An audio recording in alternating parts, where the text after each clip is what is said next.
Hi, I am John Atack, I'm Sam Atack. and this is an Opening Minds presentation. We are going to talk about brainwashing. That's good. Now, one of the trends I noticed over the decades that I have spent talking with people about exploitative persuasion, coercive control, undue influence, is that people who, academics who want to disown any process of influence use the term brainwashing. So it's not really a term that's particularly used in my field or by psychologists, by people who are commenting on authoritarian groups. We will tend, I like Margaret Singer's exploitative persuasion. But the argument is that there is no influence, that nobody can persuade you to do anything. So let's get into this. Is it possible to tame a human being? That's the question. Can you force a human being to comply to your will? Well, you point a gun at them, you can. Yes. Can you then threaten them with violence to get them to do your will? Yes, you can. Because, heck, we don't want to be hurt, do we, really? If we've got any sense, and aren't masochists. Or radical freedomists. What's a radical freedomist? I think it's where... How does he come up with this stuff? When presented with that choice between having to do with somebody else's will, you just kill yourself, you jump off a cliff or something. That's what being... The myth of Masada. Yeah. For anyone that wants to look that up. And Spike, please don't write a comment about Masada underneath this, because people are just going to have to go and look it up for themselves. Yeah. Or we could explain that it's the idea that when the Romans defeated the rebellion in Judea, that it is claimed that the Judean People's Front, or whatever, the Judeans committed suicide. It's probably a myth. So they weren't as radical as you think. Suicide Squad! Oh, sorry. Always the life of Brian. All right, brainwashing. Where does this come from? Well, the idea came into the West with a man called Edward Hunter. And we can trust him because he was a member of the Central Intelligence Agency. Though he didn't admit that. Oh, not very trustworthy. He wrote a book called... Brainwashing. Yes! Good guess. He first used the word, I think, in 1950 in a newspaper article because his cover was that he was a journalist. And he wrote the book. I've got a copy of it somewhere with a great picture on which I'm sure Spike will insert somewhere here, maybe, to show you what it looks like. There was a great deal of concern that the camps had been set up in China when Mao Zedong came to power at the end of the 1940s, that he herded millions of people into camps. Now, these camps then and now are called Reeducation camps, were called and are called.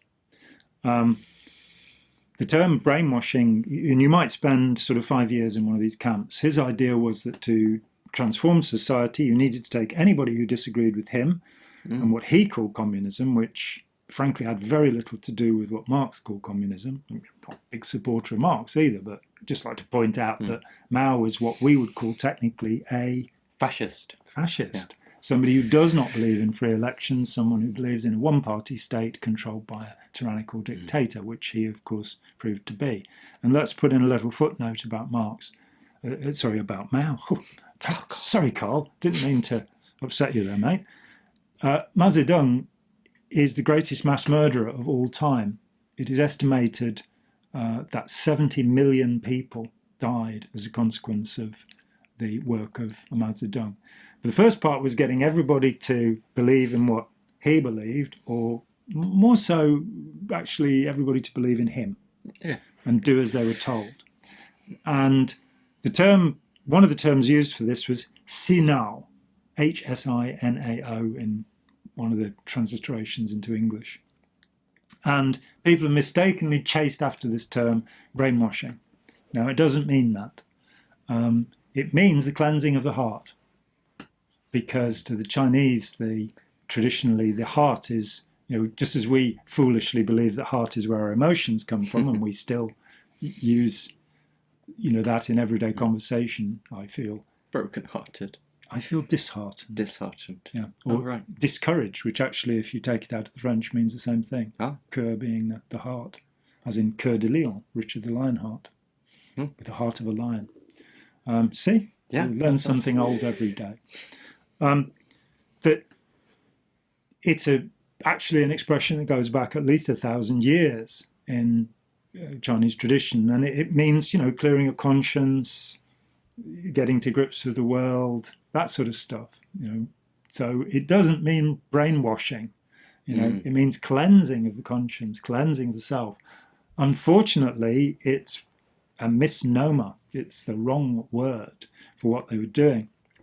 Let's shift away from all of this noise about brainwashing, whether you can wash people's brains. You can't. It wouldn't be very good for them. Well, you have to take them out. Yeah. And all that stuff, scrub them and all of that. And by the time, how would you put it back in? Yeah. So it's obviously a silly idea, brainwashing. So I agree, there's no such thing. What is important is Su Xiang Tu Cheng, which I have mispronounced horribly, and I apologize deeply to speakers of Mandarin, Cantonese, and other Chinese dialects. Su Xiang Tu Cheng. This was a term introduced by Mao Zedong to the Chinese Communist Party in 1929, 20 years before the establishment of the Reeducation camps. And this is the fundamental technique, that what you get somebody to do is, it's usually translated as thought struggle. But what it actually means is that you rip yourself apart with guilt. You basically regard the party as always right, like any cult group or authoritarian group, and yourself as always wrong. And by getting people to become self-focused, it's all right, Lucy, the cat, has come in and we're wondering whether she wants to do a lol cat or not. Do you want to say hello to the people? Here we are. Isn't she gorgeous, eh? Isn't she gorgeous? Lucy. But she won't want to stay here because she doesn't like being on camera. Do you? Don't like being on camera. Give him a too smile. Good for stardom. Give him a smile. There you are. And down she goes. That this idea of thought struggle, of setting a person against themselves, making them feel guilty and ashamed and fearful and disgusted by anything that doesn't belong to the party. What was actually happening in the re-education camps was that idea. The Chinese are very family orientated, much more so. They don't have the sort of individualism of Europeans and Americans, Australians, Canadians, New Zealanders, West Indians. There is this thought that Asians are more, what is my part within the family? I am a continuation of the family, which I think is actually a very wholesome idea, personally. I think that children should look after their parents. You shouldn't kill yourself for your family. But no, I think that shamed them. Yeah, that is That's just a bit far. Absolutely silly. You should not kill yourself for any reason. You should do, unless of course you're too ill to survive. You should do something good in the world if you feel that bad. Do something good for your family to make it up to them. Make them a cake or something. Yeah, a nice chocolate cake. With almond flour and pecans in. Oh, I'd like that. We may actually be tempted to go and do that instead of finishing this talk, but we're going to try and persevere. So the idea was that you instead of having people devoted to their family, you would get them to be devoted to the party, the Communist Party, so-called, of China. And this got so bad that during the Cultural Revolution in the 1960s, where Mao reasserted his power through student groups who called themselves the Red Guard, that people would actually execute their own parents. Now, you've probably felt like that sometimes. No? I'm going to behead you. I've had enough of that. I want No, I'm not into that Freud thing. Yeah. So, sub-Freud, we don't like him. Half-wit. And anybody who's, on their birth certificate is called Sigismund.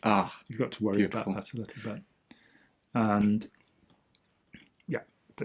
we'll talk about Freud some other time, and that'll take an hour or two as well. So what they're trying to do in these re-education camps is they're trying to change your commitment from your family to the party. And that is done through Su Huxiang Tu Cheng, getting you to be your own enemy, if you like. In Freudian terms, that would be the superego dominating the ego, which are things that don't actually exist. But let's not worry about that too much. It's all about playing games, isn't it, really? Yeah. And that's done by vicious means. The brainwashing camps of the 40s, 50s, 60s, you would be shackled, you would be beaten, you would be yelled at. The brilliant psychiatrist Robert J. Lifton surveyed, I believe it was 25 former inmates of these camps, a lot of them Catholic priests who'd been taken in, and showed that it didn't really stick, that if you took people out of that culture, there was only 1 out of the 25 who still believed the communist ideas. But of course, if you put people into the culture, then the consequence of those brainwashing camps where people were taught loyalty to party above all was found in the Cultural Revolution. So if they're put back into the Chinese culture, they take their own citizens and put them through these camps, it may stick. Yeah, and we don't really have reliable studies of that, which is astonishing that Western psychology has not looked to talk to Chinese people who've escaped the camps. Now, of course, big news, the camps never closed. The Chinese have always run re-education camps. At the moment, it's estimated, well, at least 1 million people in the northwest province of Xinjiang, which is inhabited by non-Han, people who are not part of the 90 to 95% ethnic racial majority in China. Muslims in Xinjiang, 1 million of them, with a population of perhaps 12 million there, have been put into these camps. Their children are taken away from them. They are forced away from their culture. They are taught the Chinese language, and they are taught, and you can find little clips online of children singing in Chinese who are actually Uyghur children who've been taken from their parents forcibly or from relatives forcibly, who are singing little songs about how much they love China, their motherland. Now, this is horrifying. And for those academics who want to persuade us that there is no such thing as brainwashing, I would strenuously suggest that there are ways of taming and breaking human beings. There are ways of reinserting them into the culture after you've done this and continuing. The consequence is very definitely what happened in the Cultural Revolution, where children will murder their own parents. And we should be aware of this. But we should also not be sensationalist about it. We need to look at, there are authoritarian groups that force rituals that are unhealthy upon their members, and their members will then do things that are unhealthy to society. So many groups don't feed their members properly. They use very high carbohydrate diets. The importance of sleep can never be overstated. That if you don't sleep properly, and at the time that suits your biological clocks, and about 20% of people prefer to sleep late, and about 20% of people prefer to sleep early. If you mess with that, then you will affect your powers of concentration, and you will be it'd be far easier to tame you, to break you, to get you to comply with other rules. So diet, sleep are often controlled by groups. Forced labour. Isolating you from other members of your family or friends. Keeping you in the milieu, the group of people that all believe the same thing, so that, you won't be tainted by the outside world. There are some pretty vicious groups out there. And unfortunately, these practices exist within the major religions.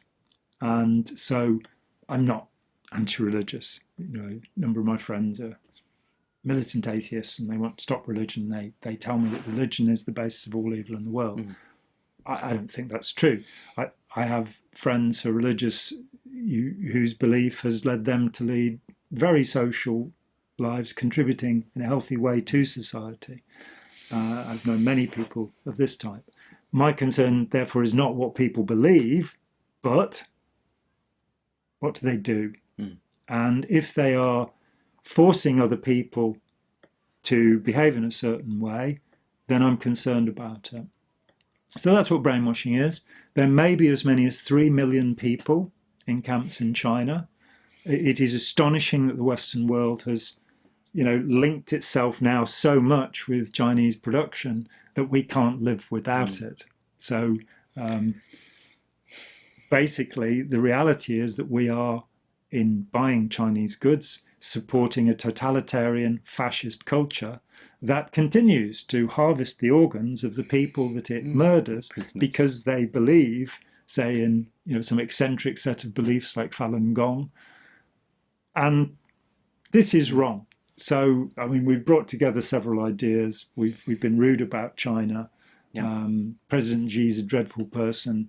If he wants to come round and eat your chocolate cake, don't let him. Yeah. Unless he says he'll close down these terrible camps and allow people to decide on their beliefs, allow freedom of belief, allow freedom of thinking, and encourage education and understanding rather than trying to force people to believe in some tyrannical, crazy, medieval notion.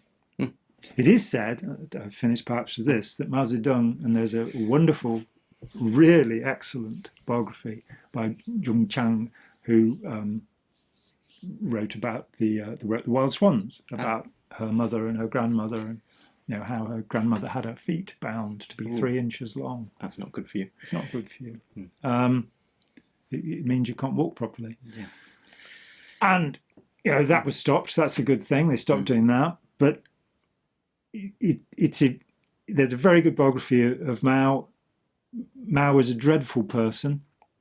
And we should perhaps end with the idea that what we would like to see is democracy, freedom of thought, freedom of belief, and a world where people are aware of dangerous antisocial ideas and do what they can to restrict them.